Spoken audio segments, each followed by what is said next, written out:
अरे पटना प्यार मोहब्बत में आगू पूर्णिया पंचर बनावे में। पटना प्यार मोहब्बत में आगू पूर्णिया पंचर बनावे में। बेगूसराय से बंदूक के नोक पर,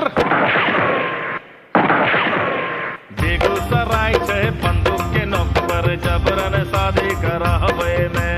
बेगूसराय से बंदूक के नोक पर जबरन शादी करावे में। अरे पटना प्यार मोहब्बत में आगू पूर्णिया पंचर करावे में। पटना प्यार मोहब्बत में आगू पूर्णिया पंचर करावे में। बेगूसराय से बंदूक के नोक पर जबरन शादी करावे